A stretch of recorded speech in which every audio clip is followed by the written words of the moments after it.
गणतंत्र दिवस की बधाई मेरे तरफ से सभी आए हुए मेहमानों, हमारे स्टाफ, अभिभावक, प्यारे बच्चे। अभी हम आज़ादी से रह रहे हैं, जो हमारी इच्छा हो रही है हम उसको कर रहे हैं। इसके लिए हमारे देश में बहुत लोगों ने बलिदान दिया हुआ है। बोलिए।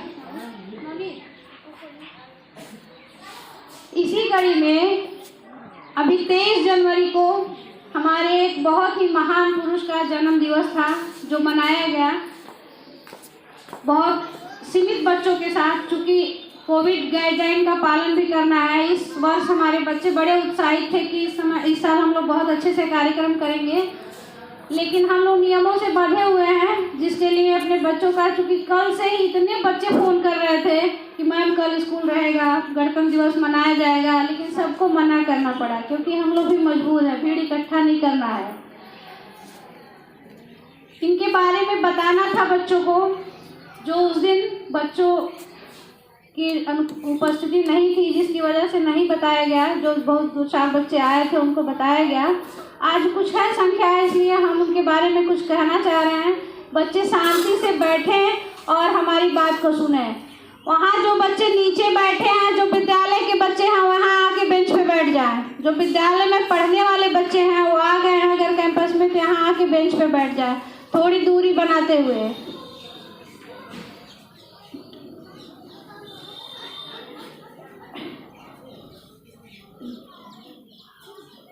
श्रेणियाँ होती हैं, बहुत सारी श्रेणियाँ हैं। कोई विद्या में बड़ा है तो कोई बुद्धि में बड़ा है, तो कोई परोपकार के लिए है, तो कोई अपना सभी कुछ अर्पण करने के लिए, कोई धर्म कर्तव्य और आदर्श चरित्र की दृष्टि से अनुकरणीय होते हैं, तो कोई अन्याय के प्रतिकार एवं निर्बल लोगों की रक्षा करने के लिए आत्म बलिदान करने वाले होते हैं। इस प्रकार महापुरुष अनेक क्षेत्रों में कार्य करके मानवता की सेवा, सहायता, मार्गदर्शन करके अपने जीवन को सार्थक करते हैं और अन्य लोगों के सम्मुख एक ऐसा उच्च उदाहरण प्रस्तुत करते हैं, आदर्श स्थापित करते हैं, जिससे अनगिनत मनुष्य बहुत समय तक प्रेरणा प्राप्त करते रहते हैं।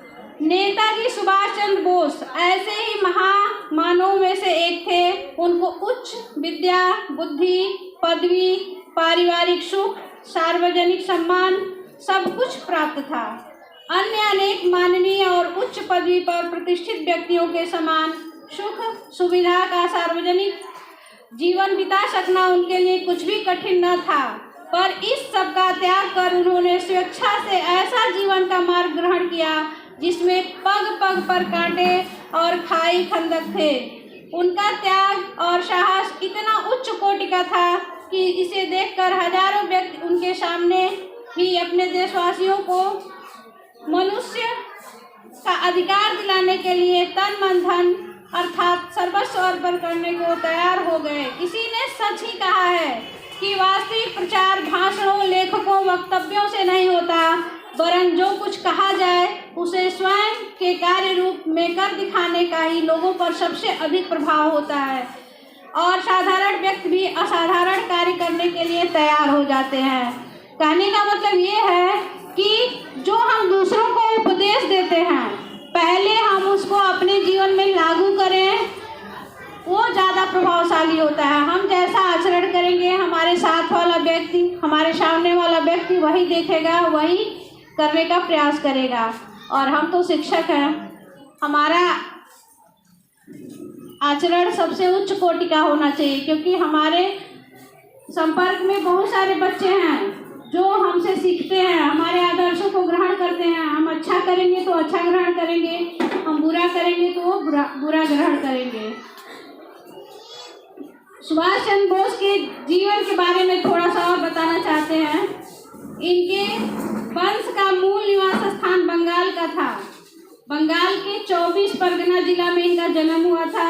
इनके पिता का नाम जानकीनाथ था, जो बहुत सालों तक उड़ीसा के कटक में काम करते थे और वहीं 23 जनवरी 1867 को उनका जन्म हुआ। उनके पिता आधुनिक अंग्रेजी शिक्षा के विशेष पक्षपाती थे, इसलिए उन्होंने अपने सब बच्चों को आरंभ से ही कटक के यूरोपियन स्कूल में शिक्षा दिलवाई थी, मतलब अंग्रेजी विद्यालय में शिक्षा दिलवाई थी, और बाद में यूरोप भेजकर उच्च शिक्षा की व्यवस्था की। सुभाष ने भी मैट्रिक तक की शिक्षा कटक में ही पाई। उसके पश्चात कलकत्ता के प्रेसिडेंसी कॉलेज में दाखिल होकर बीए पास किया। इसी बीच में एक बार वे किसी आध्यात्मिक गुरु की खोज में घर से बिना कहे चले गए और हरिद्वार, वृंदावन, काशी, बुद्ध, गया आदि स्थानों में घूम फिर कर वापस आ गए।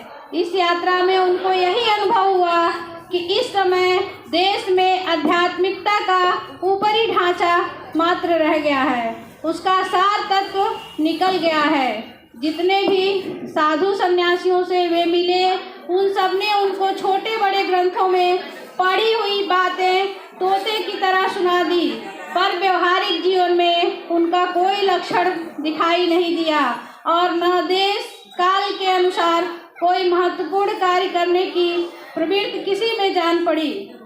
घर लौटने पर माता को इन्होंने बड़ी दुखित अवस्था में देखा। इनके बिना कुछ कहे सुने चले जाने और बहुत ढूंढने पर भी उन्हें पता न लगने पर वह शोक से, दुख से बीमार हो गई थी। उन्होंने बड़े दुख से कहा, तूने मेरी मृत्यु के लिए ही जन्म लिया था।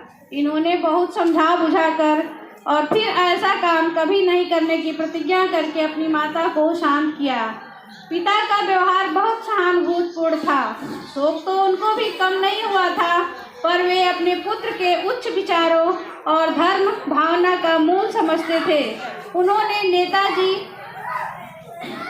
सुभाष के कार्य को बुरा नहीं कहा, पर उनकी सहमति ये थी कि धर्म साधन संसार में रहकर भी हो सकता है। फिर यदि संसार त्याग कर सन्यासी जीवन व्यतीत करना है तो उनके लिए कुछ तैयारी भी करना आवश्यक है। अच्छा यही है कि पहले सांसारिक कर्तव्यों का पालन करके और जीवन का अनुभव प्राप्त करके संन्यास के मार्ग पर रखा जाए। सुभाष बाबू ने पिता की बातों को बड़ी श्रद्धा और सम्मान के साथ सुना और फिर अपने विचार इस प्रकार व्यक्त किए कि संसार में रहकर भी धर्म किया जा सकता है, पर सबके लिए एक ही नियम काम नहीं करता, क्योंकि सबका योग और सामर्थ्य एक समान नहीं होता। अतएव प्रत्येक व्यक्ति को उसकी प्रवृत्ति और प्रकृति के अनुसार ही मार्ग बतलाना पड़ता है। दूसरा, त्याग के लिए अभ्यास और तैयारी की बात ठीक है, पर विभिन्न लोगों के संस्कार पृथक पृथक होते हैं और त्याग का आधार मुख्यतः मनुष्य के संस्कारों पर ही होता है। कर्तव्य का निर्णय भी सापेक्ष दृष्टि से करना पड़ता है। उच्च कर्तव्य पालन की आवश्यकता उपस्थित होने पर निम्न कर्तव्य को दबा देना पड़ता है। पिता ने फिर से पूछा कि शास्त्रों में जो कहा गया है कि ब्रह्म सत्य जगत मिथ्या, इसके संबंध में तुमने क्या समझा है? सुभाष ने कहा, जब तक यह बात केवल मुख से कही जाती है तब तक वह एक सिद्धांत मात्र है, पर जब उनके अनुसार व्यवहार किया जाता है तब वह सत्य है और उसे व्यवहार में लाया जा सकता है। जिन्होंने इस वाक्य को प्रचारित किया था वे उनके अनुसार चलते भी थे और वे कह गए कि अन्य सब लोगों को भी इस पर चलना चाहिए। जब पूछा गया कि इसमें कौन सा व्यवहार लाया था और यह व्यवहार इसको कौन व्यवहार में लाया और उसका प्रमाण क्या है, तो सुभाष ने उत्तर दिया, प्राचीन ऋषि इस सिद्धांत के अनुसार आचरण करते थे। उन्होंने कहा, मैं उस परम पुरुष को जानता हूँ, यही इसका प्रमाण है। इस समय भी विवेकानंद ने इस आदर्श को कार्यान्वित किया और वही मेरा आदर्श है। इस प्रकार पिता ने उस नवीन अवस्था में ही पुत्र की आत्मत्याग और आत्मसमर्पण की मनोवृत्ति का परिचय प्राप्त कर लिया था। बाकी का बाद में हम कंटिन्यू करेंगे। अभी हमारे बच्चे एक